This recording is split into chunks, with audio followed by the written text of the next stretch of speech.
por el capítulo 1 de Génesis, el cual escribe el mismo Moisés, vemos cómo era la dieta vegetariana. Y hay algo que debemos tener claro cuando a Pedro se le dice mata y come. Aún el mismo Dios verdadero, para hablarle a los hombres y mujeres de esa época, se basa en la simbología, en los conceptos que ellos ya tenían.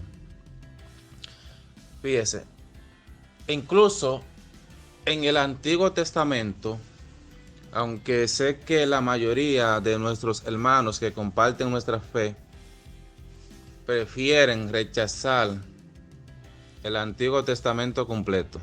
Algunos nada más agarran Génesis 1. Pero ayer le compartía una historia muy bonita, la cual es la de Melquisedec, cuando habla con Abraham. Melquisedec es símbolo de Cristo acá en la tierra. Por eso le brinda pan y vino. El pan simboliza el cuerpo de Cristo, el cuerpo espiritual de Cristo. No es que nadie se va a comer el cuerpo físico. Y el vino, la sangre de Cristo. Todos ya sabrán la historia de la última cena, ¿verdad? Lo que Cristo dice del pan y del vino. Comentaba que incluso ahí, cuando Abraham está con Melquisedec, ponen de contrabando la palabra Jehová, porque eso ni siquiera existía. A Moisés se le revela el nombre casi 600 años después, pero nos han manipulado la Biblia para hacer pasar como que todo es Jehová, para que veamos Jehová hasta en la sopa. En esa historia de Abraham con Melquisedec, Jehová no aparece por ningún sitio.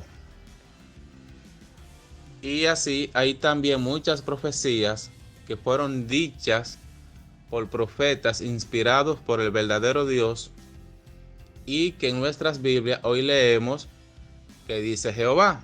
Se lo han puesto de contrabando para confundir, porque ese mismo Jehová es un Dios de confusión. Una de las profecías que hablan de Jesucristo está incluso en Jeremías, que habla del nuevo pacto, en el cual el Señor escribiría su ley en nuestra mente y en nuestros corazones. ¿Y cómo lo hace? A través de su Santo Espíritu. En el libro de Joel se nos habla de la promesa del Espíritu Santo. Jesús le dice a los discípulos, esa promesa viene de mi Padre. Juan el Bautista ya la había anunciado. Y el día de Pentecostés la reciben. Jesús antes de irse le dice, esperen hasta que reciban la promesa que oísteis de mi Padre. El día de Pentecostés reciben esa promesa. Entonces, ¿qué sucede? Que desde la antigüedad los israelitas consideraban a los pueblos gentiles puercos y perros.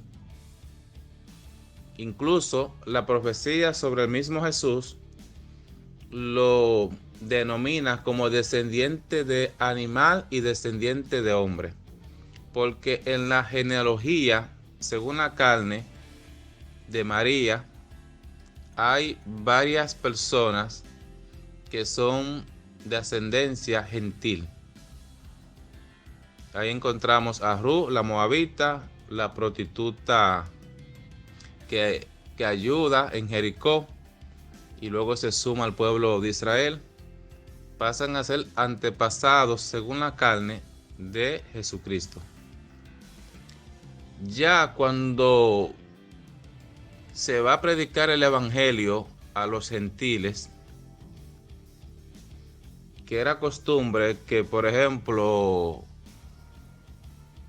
un judío no entrara a casa de un gentil, se encontraban un judío y un samaritano, que el samaritano no era gentil. En la época de Jesús quedaban pocos israelitas, pero Samaria fue la capital de Israel. Cuando un samaritano y un judío se encontraban, la costumbre era que uno escupiera al otro en la cara. O sea, así era el trato.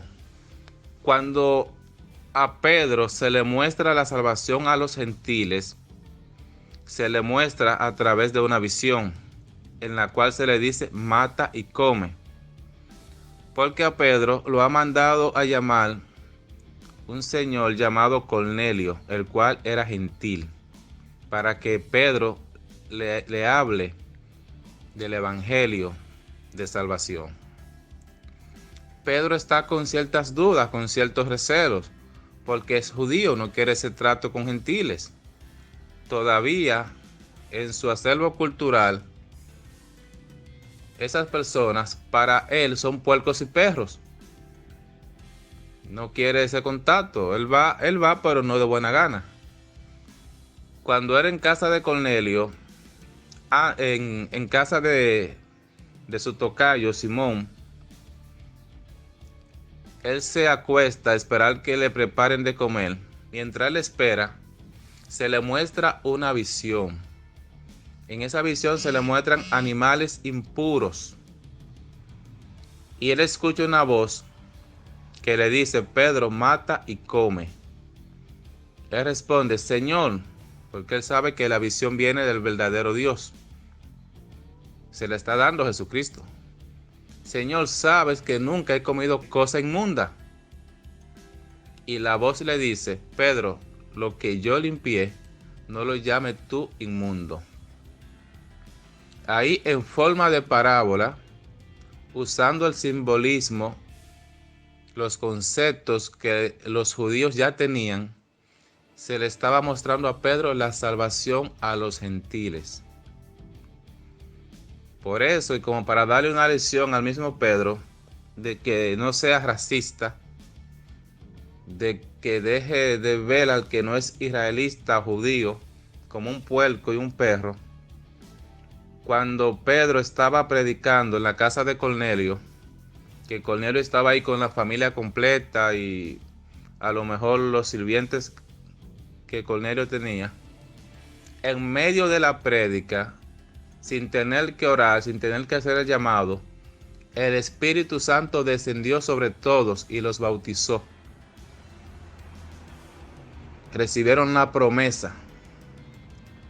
Cuando Pedro vio eso, dijo: pues si ya el Señor los bautizó con el Espíritu Santo, ¿qué impide que ahora yo vaya a las aguas y los bautice también en agua? Y ahí es donde Pedro cambia su manera de pensar en cuanto a los gentiles. Eso fue lo que a Pedro se le mostró en la visión. Aparentemente se le estaba mandando a matar animales y a comer. Eso era una parábola. Se le habló en el simbolismo, en el lenguaje que él conocía. Y no se le mostraron que solamente animales limpios. No, se le mostraron los animales que según la ley eran impuros, simbolizando lo que ellos entendían era la impureza de los gentiles, de los no judíos, y ya abiertamente de los no israelitas, de pueblo que no formaban parte de su pueblo. Muy buena explicación, muy buena enseñanza, hermano. Ahora, yo quiero hacerle una pregunta. Es con relación al lienzo que bajó, ¿verdad? O sea, eso quiere decir que esos animales que estaban allí, que en la ley eran prohibidos porque eran impuros.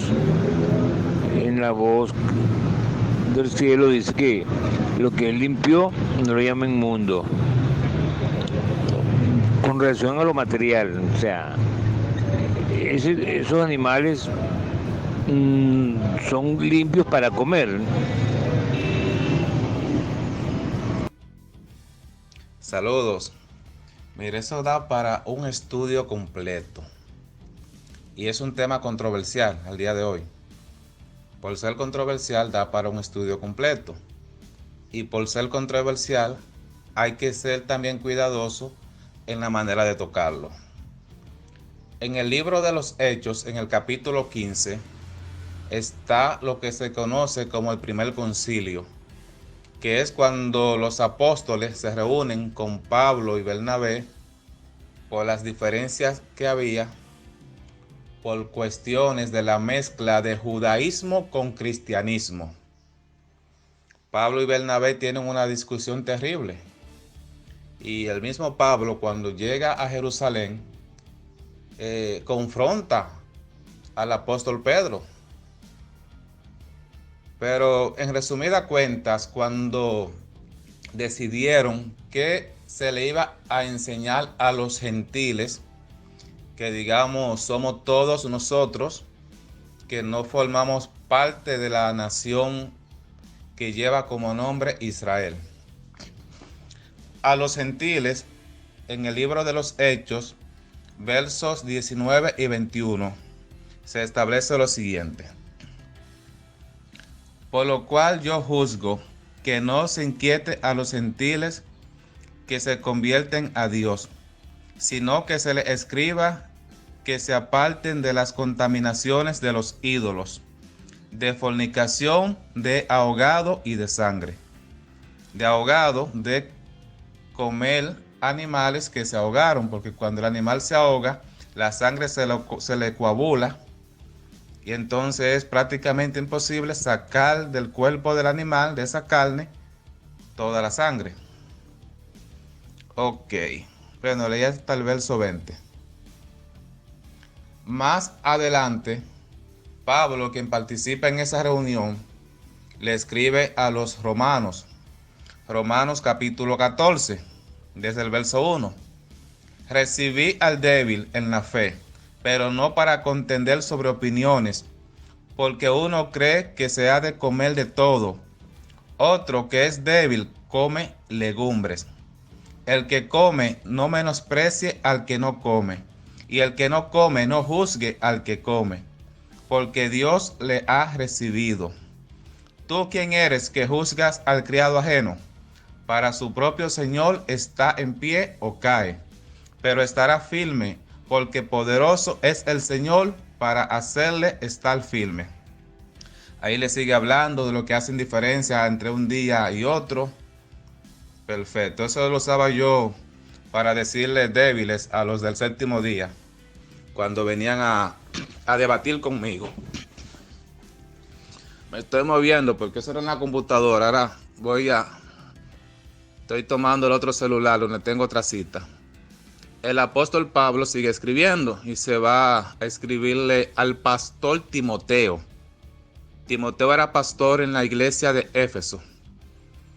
Fue nombrado por Pablo, la misma iglesia que se menciona en Apocalipsis, que significa amada. Primera de Timoteo capítulo 4, verso 1, del 1 en adelante. Pero el Espíritu dice que en los postreros tiempos algunos apostatarán de la fe, escuchando espíritus engañadores y a doctrinas de demonios. Por la hipocresía de mentirosos, que teniendo cauterizada la conciencia, prohibirán casarse y mandarán abstenerse de alimentos que Dios creó, para que con acción de gracias participasen de ellos los creyentes y los que han conocido la verdad. Yo les decía a los adventistas, ustedes no han conocido la verdad.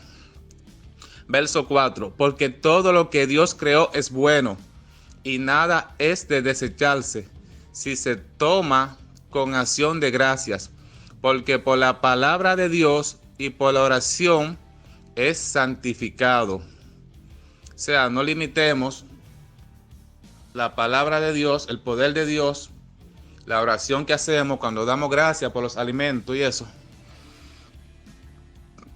Yo entiendo que en la antigüedad, independientemente de quién diera la ley, había que prohibir ciertos alimentos para cuidar la salud física. No existían los antibióticos, no era lo mismo. Entonces había cosas que eran lógicas, porque si alguien se enfermaba de cualquier tontería, vamos a decir, podía morir. Hoy no, uno tiene un malestar estomacal, se le pega una bacteria, algo, y un medicamento simple, sencillo, que lo tiene uno en su casa, pues le cura eso. Además, inclusive se toman medidas en cuanto a salubridad en la crianza de ciertos animales. Entonces eso se justificaba, está bien. Pero el Señor dice que Él lo ha limpiado todo y que lo que Él limpie que no se le llame inmundo. Ahora, el que come no juzga al que no come. Y el que no come no juzga al que sí come. Creo que a manera de resumen, no tan resumen, pero creo que ahí está la respuesta. Ya eso queda prácticamente a conciencia. Comer o no comer, eso lo decide cada persona. Pero no pensando que comer o no comer sea pecado, que el que come o no coma está pecando. Porque en el primer concilio no se le impuso desde el cristianismo, los fundadores del cristianismo, los 12 apóstoles que estaban ahí, más Pablo, no le imponen al pueblo que se convierte la prohibición de comer esos alimentos. Le mantienen el asunto de la sangre y por eso incluyen el animal que se ahogó. Y conoceréis la verdad, y la verdad os hará libres. Por eso no olvides compartir, dejar tus comentarios y suscribirte.